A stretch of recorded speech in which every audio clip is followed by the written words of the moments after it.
Good morning. I'm Joey Haber from the Flying Tortoise Academy in Portland, Oregon, and welcome to another daily Gong Fu workout.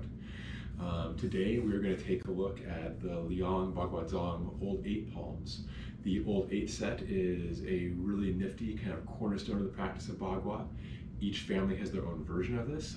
That's because in the long ago days when Dong Hai-Chuan was teaching his disciples, he didn't give them a set form, rather he gave them a set of 8 principles and asked them to make up a set of taolu, a set of forms around those ideas.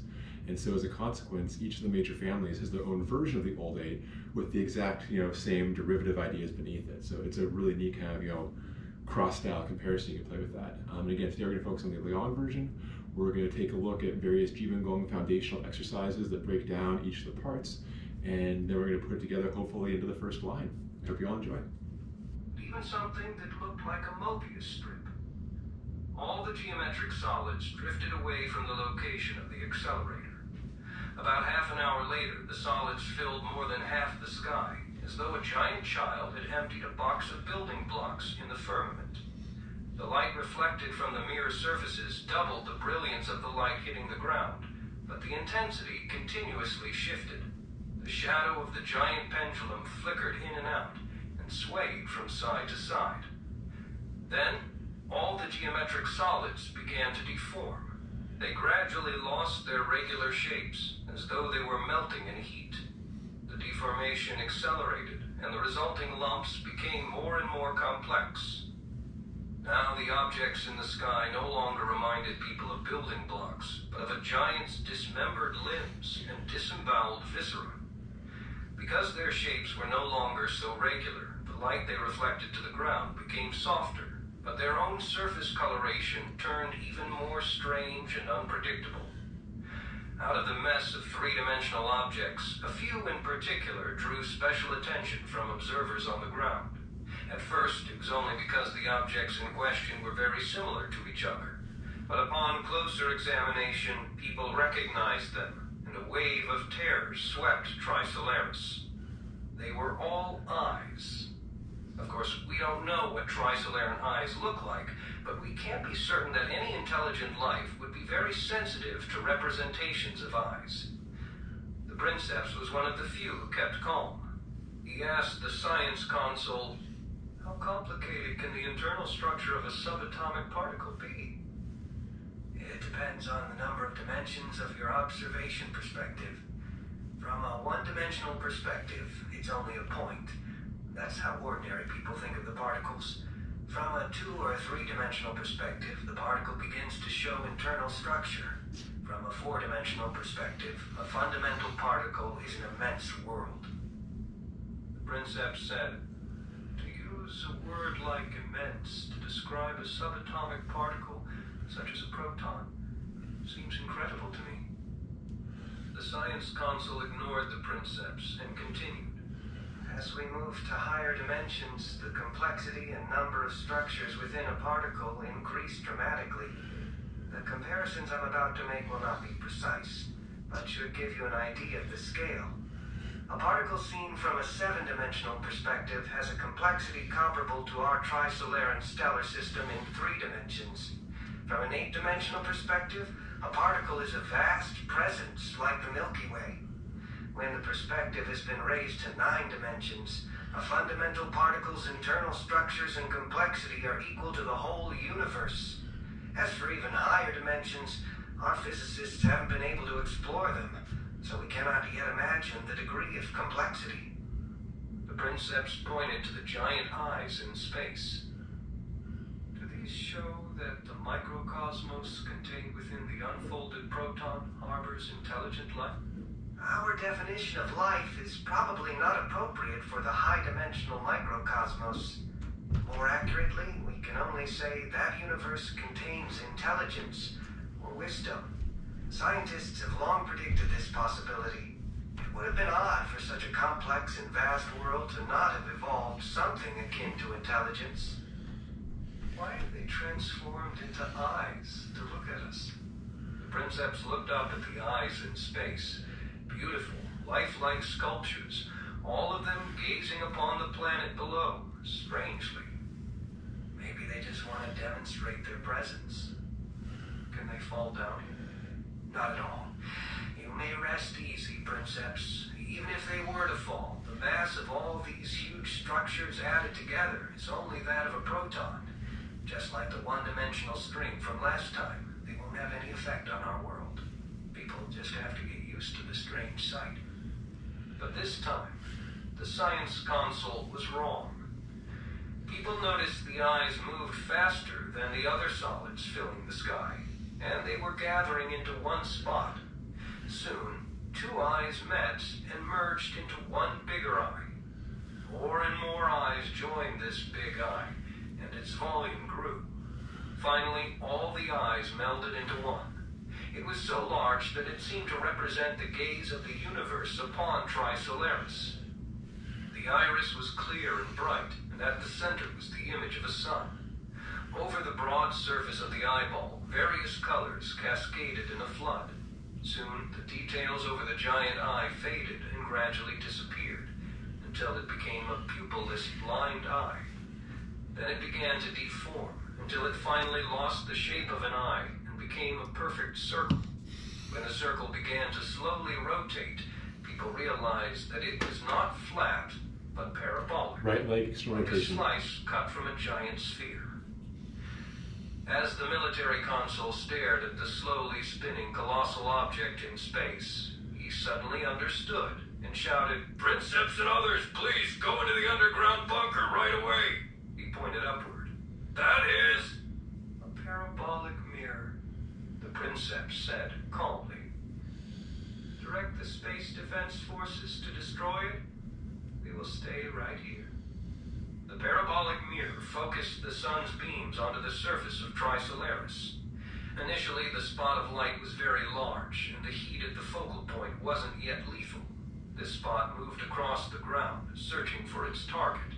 The mirror discovered the capital, the largest city of CiXinLiu, and the light spot began to move toward it. Soon, the beam was over the city. Those standing under the pendulum monument only saw a great brightness in space. It overwhelmed everything else, accompanied by a wave of extreme heat. Then the light spot over the capital shrank as the parabolic mirror began to focus the light more tightly. The brightness from space grew stronger until no one could lift up his head, and those standing within the spot felt the temperature rise rapidly. Just as the heat became unbearable, the edge of the light spot swept past the pendulum monument and everything dimmed. It took a while before the crowd's sight readjusted to normal light. When they looked up, the first sight that greeted them was a pillar of light between the sky and earth, shaped like an inverted cone. The mirror in space formed the base of the cone, and the tip stabbed into the heart of the capital, turning everything there incandescent at once. Waves of smoke began to rise. Tornadoes caused by the uneven heat of the light cone formed several other pillars made of dust that connected to the sky, twisting and dancing around the light cone. Several brilliant fireballs appeared in different parts of the mirror, their blue color distinct from the light reflected from the mirror. These were the exploding nuclear warheads launched by the CiXinLiu Space Defense Corps. Because the explosions were happening outside the atmosphere, there was no sound. By the time the fireballs disappeared, several large holes appeared in the mirror, and then the entire surface of the mirror began to tear and crack until it had broken into more than a dozen pieces. The deadly light cone disappeared, and the world returned to a normal level of illumination. For a moment, the sky was as dim as a moonlit night. Those broken pieces of the mirror, now devoid of intelligence, continued to deform, and soon could not be distinguished from the other geometric solids in space. What will happen with the next experiment? Right leg. Princeps' expression was derisive as he spoke to the science console. Will you unfold a proton into 4 dimensions? Princeps, even if that were to occur, it's nothing to worry about. A proton unfolded into 4 dimensions will be much smaller. If the Space Defense Corps is prepared to attack its projection in 3-dimensional space, it can be destroyed just the same. You're deceiving the Princeps, said a furious military consul. You have not mentioned the real danger. What if the proton is unfolded into 0 dimensions? 0 dimensions? The Princeps was interested. Wouldn't that be a point with no size? Yes, a singularity. Even a proton would be infinitely big compared to it. The entire mass of the proton will be contained in this singularity, and its density will be infinite. Princeps. Left leg. I'm sure you can imagine what that would be. Black hole? Yes. Princeps, let me explain. The science console broke in. The reason we picked a proton instead of a neutron to unfold into 2 dimensions is precisely to avoid this kind of risk. If we really were to unfold into 0 dimensions, the charge of a proton would also be carried over into the unfolded black hole. We can then capture and control it using electromagnetism. What if you can't find it or control it? The military console asked. It can then land on the ground, suck in everything it encounters, and increase its mass. Then it will sink into the core of this planet and eventually suck down all of CiXinLiu. That will never happen. I guarantee it. Why are you always making things difficult for me? Like I said, this is a scientific experiment. That's enough, the Princeps said. What is the probability of success next time? Almost 100%. Princeps, please believe in me. Through these 2 failures, we've already mastered the principles governing unfolding subatomic structures into low-dimensional macro space. All right. To ensure the survival of CiXinLiu civilization, we must take this risk. Thank you. But if you fail again, you and all the scientists working on Project Sophon will be guilty. Yes, of course. All guilty. If CiXinLians could perspire, the science console must have been soaked in a cold sweat. It was much easier to clean up the 3-dimensional remnants of the unfolded proton in synchronous orbit than it was to clean up the 1-dimensional string. Small spaceships were able to drag the pieces of proton matter away from CiXinLiu and prevent them from entering the atmosphere. Those objects, some as large as mountains, had almost no mass. They were like immense silver illusions. Even a baby could have moved them easily. Afterwards, the Princeps asked the science console, did we destroy a civilization in the microcosmos in this experiment? It was at least an intelligent body. Also, Princeps, we destroyed the entire microcosmos. That miniature universe is immense in higher dimensions, and it probably contained more than one intelligence or civilization that never had a chance to express themselves in macro space. Of course, in higher dimensional space at such micro scales, the form that intelligence or civilization may take is beyond our imagination. There's something else entirely, and such destruction has probably occurred many times before. Oh. In the long history of scientific progress, how many protons have been smashed apart in accelerators by physicists? How many neutrons and electrons? Probably no fewer than 100 million. Every collision was probably the end of the civilizations and intelligences in a microcosmos. In fact, even in nature, the destruction of universes must be happening at every second. For example, through the decay of neutrons. Also, a high-energy cosmic ray entering the atmosphere may destroy thousands of such miniature universes. You're not feeling sentimental because of this, are you? You amuse me. I will immediately notify the propaganda console and direct him to repeatedly publicize this scientific fact to the world. The people of CiXinLiu must understand that the destruction of civilizations is a common occurrence that happens every second of every hour. Why? Do you wish to encourage the people to face the possible destruction of CiXinLiu civilization with equanimity? No. It's to encourage them to face the destruction of Earth civilization with equanimity. You know very well that after we publicized our policy toward the Earth civilization, there was a wave of extremely dangerous pacifism. You've only now discovered that there are many like the listener of post-1379. We must control and eliminate these weak sentiments. Princeps, this received from the Earth. Your prediction has come true. The alienated forces on Earth really are growing. They built a new transmission site completely under their control, and they've begun to send us large amounts of information about Earth civilization. I must admit that their civilization has great appeal on Tri-Solaris. For our people, it sounds like sacred music from heaven. The humanism of Earth will lead many Tri-Solarans onto the wrong path. Just as Tri-Solaran civilization has already become a religion on Earth, Earth civilization has this potential on Tri-Solaris. You've pointed out a great danger. We must strictly control the flow of information from the Earth to the populace, especially cultural information. The third attempt to unfold the proton into 2 dimensions began 30 Tri-Solaran hours later. This time it was at night. From the ground it was impossible to see the ring of the accelerator in space.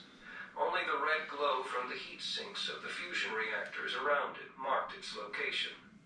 Shortly after the accelerator was started, the science console announced success.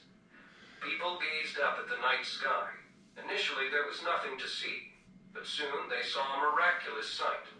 The heavens separated into 2 pieces. Between the two, the pattern of the stars did not match, as though 2 photographs of the sky had been stacked together, with the smaller one overlaid on top of the big one. The Milky Way broke at the border between the two. The smaller portion of the star-studded firmament was circular, and it rapidly expanded against the normal night sky. That constellation in there belongs to the southern hemisphere, the culture and education console said, pointing at the expanding circular patch of the sky. As people exercised their imaginations to understand how stars that could be seen only from the other side of the planet were now superimposed over the northern hemisphere's view, an even more astonishing sight appeared. At the edge of the expanding patch of the night sky from the southern hemisphere, a part of a giant globe appeared. The globe was brownish, and it was being revealed a stripe at a time, as though on a display with a very slow refresh rate. Everyone recognized the globe. On it were the clear outlines of familiar continents. By the time the entire globe came into view, it already occupied 1/3 of the sky. More details on the globe could be made out. The wrinkles of mountain ranges covering the brownish continents. The scattered cloud cover like patches of snow over the continents. Someone finally blurted out, "That's our planet!" Yes, another Tri-Solaris had appeared in the sky. Next, the sky brightened. Next to the second Tri-Solaris in space, the expanding circle of the night sky from the southern hemisphere revealed another sun. This was clearly the same sun that currently was shining over the southern hemisphere, but it appeared at only half the size. Finally, someone figured it out. It's a mirror. The immense mirror that appeared over Tri-Solaris was the proton being unfolded, a geometric plane without any meaningful depth. By the time the unfolding was complete, the entire sky had been replaced by the reflection of the night sky of the southern hemisphere. Directly overhead, the sky was dominated by the reflection of Tri-Solaris and the sun. And then the sky began to deform just above the horizon all around, and the reflections of the stars stretched and twisted as though they were melting. The deformation began at the edges of the mirror, but climbed up toward the center. Princeps, the proton plane is being bent by our planet's gravity, the science console said. He pointed to the numerous spots of light in the starry sky. They looked as though people were waving flashlights up at the domed vault. Those are electromagnetic beams being sent up from the ground to adjust the curvature of the plane under gravity. The goal is to eventually wrap the unfolded proton completely around Tri-Solaris. Afterwards, the electromagnetic beams will continue to hold up and stabilize this enormous sphere, like so many spokes. Thus, Tri-Solaris will be the workbench to secure the 2-dimensional proton, and the work to etch electronic circuits on the surface of the proton plane can begin. The process of wrapping the 2-dimensional proton plane around Tri-Solaris took a long time. By the time the deformation of the reflection reached the image of Trisolaris at the plane zenith, the stars had all disappeared because the proton plane, now curved around the other side of the planet, blocked them completely. Some sunlight continued to leak inside the curved proton plane, and the image of Trisolaris in this funhouse mirror in space was distorted beyond recognition. But finally, after the last ray of sunlight was blocked, everything sank into the darkest night in the history of Trisolaris. As gravity and the electromagnetic beams balanced each other, the proton plane formed a gigantic shell in synchronous orbit around Trisolaris. Bitter cold followed. The completely reflective proton plane deflected all sunlight back into space. The temperature on Trisolaris dropped precipitously, reaching levels comparable to the appearance of 3 flying stars, which had ruined many cycles of civilization in the past. Most of the population of Trisolaris dehydrated and were stored. A deathly silence fell over much of the darkness-enclosed surface. In the sky, only the faint light spots from the beams that held up the proton membrane flickered. Occasionally, a few other tiny, sharp lights could be seen in synchronous orbit, the spaceships etching circuits into the gigantic membrane. The principles governing microscale integrated circuits were completely different from those of conventional circuits, as the base material wasn't made of atoms, but matter from a single proton. The p-n junctions of the circuits were formed by twisting the strong nuclear forces locally on the surface of the proton plane, and the conducting lines were made of mesons that could transmit the nuclear force. Because the surface area for the circuit was extremely large, the circuits were also very large. The circuit lines were as thick as hairs, and an observer close enough could see them with the naked eye. Flying close to the proton membrane, it could be seen as a vast plane made of complex, elaborate integrated circuits. The total area covered by the circuits was dozens of times the area of the continents on Trisolaris. Etching the proton circuits was a huge engineering feat, and thousands of spaceships worked for more than 15,000 Trisolaran hours to complete it. The software debugging process took another 5,000 Trisolaran hours. But finally, it was time to test the Sophon for the first time. The big screen at the Sophon control center deep underground showed the progress of the long self-test sequence. Next came the loading of the operating system. Finally, the blank blue screen showed a line of large font text. Microintelligence 2.10 loaded. Sophon 1 ready to accept commands. The science console said, "A Sophon has been born. We have endowed a proton with wisdom. This is the smallest artificial intelligence that we can make." But right now, it appears as the largest artificial intelligence, said the Princeps. "As soon as we increase the dimensionality of this proton, it will become very small." The science console entered a query at the terminal. Sophon 1, are the spatial dimensionality controls operational? Affirmative.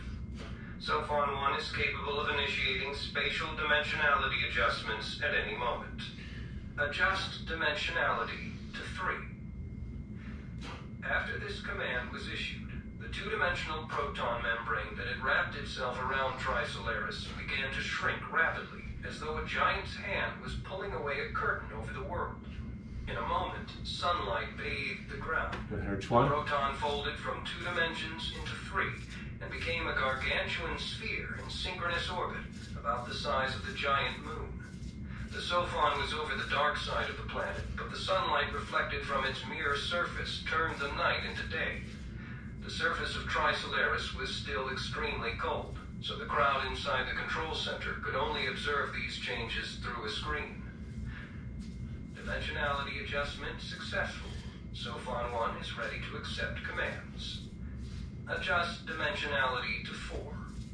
In space, the gargantuan sphere shrank until it eventually looked to be the size of a flying star. Night again descended over this side of the planet. "Princeps, the sphere we see now is not the complete Sophon. It's only the projection of the Sophon's body into 3-dimensional space. It is, in fact, a giant in 4 space, and our world is like a thin, 3-dimensional sheet of paper. The giant stands on this sheet of paper, and we can only see the trace where its feet touch the paper. Dimensionality adjustment successful. Sophon 1 is ready to accept commands. Adjust dimensionality to 6. The sphere in the sky disappeared. How big is a 6-dimensional proton? The Princeps asked. About 50 centimeters in radius, the science console replied. Dimensionality adjustment successful. Sophon 1 is ready to accept commands. Sophon 1, can you see us? Yes.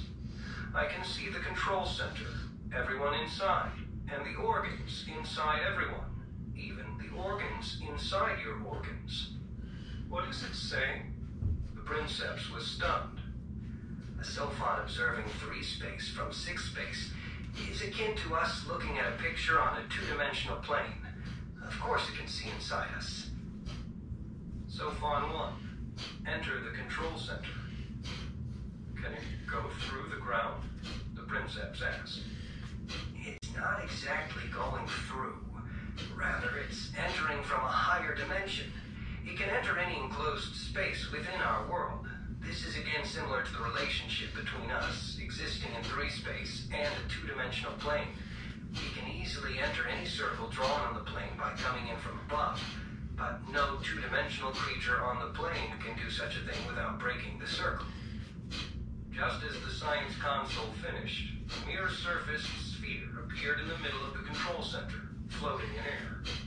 The Princeps walked over and gazed at his own distorted reflection. This is a proton? He was amazed. This is the 6-dimensional body of the proton projected into 3 space. The Princeps extended a hand. When he saw that the science console did not object, he touched the surface of the Sophon. A very light touch pushed the Sophon a considerable distance. It's very smooth. Though it has only the mass of a proton, I could feel some resistance against my hand. The Princeps was puzzled. That's due to air resistance against the surface of the sphere. Can you increase its dimensionality to 11 and make it as small as a regular proton? As soon as the Princeps said this, the science console shouted to the Sophon, his voice tinged with fear. Attention! This is not a command! Sophon 1 understands. Princeps, if we increase the dimensionality to 11, we would lose it forever. When the Sophon shrinks to the size of a regular subatomic particle, the internal sensors and I/O ports will be smaller than the wavelength of any electromagnetic radiation. That means it would not be able to sense the macro world, and would not be able to receive our commands. But we must eventually make it shrink back to a subatomic particle. Yes, but that must await the completion of Sophon 2, Sophon 3, and Sophon 4. Multiple Sophons may be able to form a system to sense the macro world through quantum effects. For example, suppose a nucleus has 2 protons. The 2 of them will interact and follow certain patterns of motion. Take spin. Maybe the direction of spin of the 2 protons must be opposite from each other. When these 2 protons are taken out of the nucleus, no matter how far apart they are, this pattern will remain in effect. When both protons are made into Sophons, they will, based on this effect, create a mutual sensing system. More Sophons can then form a mutual sensing formation. This formation scale can be adjusted to any size, and can thus receive electromagnetic waves to sense the macro world at any frequency. Of course, the actual quantum effects necessary to create such a Sophon formation are very complicated. My explanation is only an analogy. The unfolding of the next 3 protons into 2 dimensions succeeded on the first try. The construction of each Sophon also took only half as long as Sophon 1. After the construction of Sophon 2, Sophon 3, and Sophon 4, the quantum sensing formation was also created successfully. The Princeps and all the consoles once again came to the pendulum monument. Above them hovered 4 sophons shrunk to 6 space. In the crystalline mirrored surface of each was an image of the rising sun, recalling the 3-dimensional eyes that had once appeared in space. Now that's pop to it. Sophon formation. Adjust dimensionality to 11. After the command was issued, the 4 mirrored spheres disappeared. The science console said, "Princeps, now Sophon 1 and Sophon 2 will be launched toward the Earth. Using the large knowledge base stored in the microcircuits, the Sophons understand the nature of space. They can draw energy from the vacuum and become high-energy particles in a moment and navigate through space at nearly the speed of light. This might appear to violate the law of conservation of energy, but in fact the Sophons are only borrowing energy from the structure of vacuum. However, the time for returning such energy is far in the future, when the proton decays. By then, the end of the universe will not be far." After the 2 Sophons arrive on Earth, their first mission is to locate the high-energy particle accelerators used by humans for physics research and hide within them. At the level of science development on the Earth, the basic method for exploring the deep structure of matter is to use accelerated high-energy particles to collide with target particles.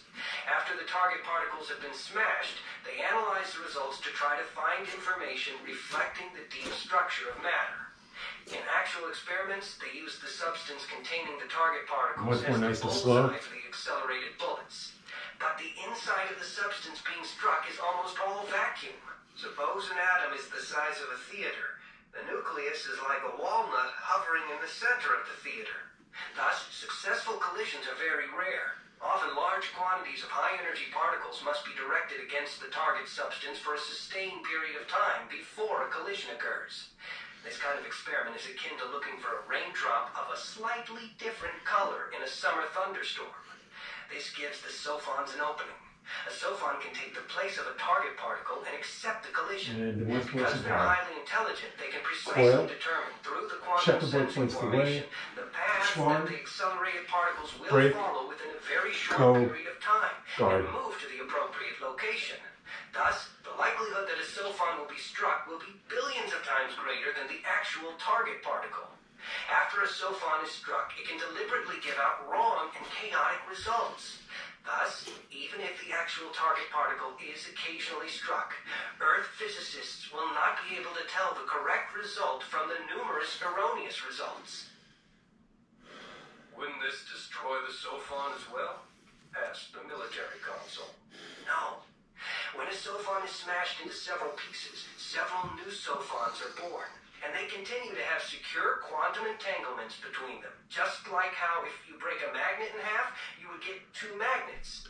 Even though each partial Sophon's capabilities will be much lower than the original whole Sophon, under the direction of the self-healing software, the pieces will move together and reassemble into the original Sophon. This process only requires a microsecond and will occur after the collision in the accelerator and after the pieces of the Sophon have left the wrong results in the bubble chamber or on sensitive film. Someone asked, would it be possible for Earth scientists to find a way to detect Sophons and then use a strong magnetic field to imprison them? Protons have positive charge. That's impossible. To detect Sophons requires humans to make breakthroughs in the study of the deep structure of matter. But their high-energy accelerators will all have been turned into heaps of junk. How can they make progress in such research? The hunter's eyes have already been blinded by the prey he intends to catch. Humans may still resort to a brute force method, the industry console said. They can build a large number of accelerators, faster than the rate at which we can build Sophons. Then at least some accelerators on Earth will not be infiltrated by Sophons and can yield the correct results. This is one of the most interesting aspects of Project Sophon. The science console was visibly excited by the question. Mr. Industry Console, do not worry that creating large numbers of Sophons will cause the collapse of the Tri-Solarian economy. We will not need to resort to that. We might build a few more, but not too many. Indeed, just these 2 are more than enough, because each Sophon is capable of multitasking. Multitasking? This is a bit of jargon related to ancient serial computers. Back then, a computer's central processing unit could only carry out a single instruction at a time. But because it was so fast and aided by interrupt scheduling, from our low-speed perspective, the computer was carrying out multiple programs at the same time. As you know, the sophons move at close to the speed of light. The surface of the Earth is a tiny space for sophons. If sophons patrol around the accelerators on Earth at this speed, then from the perspective of humans, it is as if they simultaneously exist in all the accelerators and can almost simultaneously create erroneous... Okay, it's the time for today. Thank you so much for watching and take care.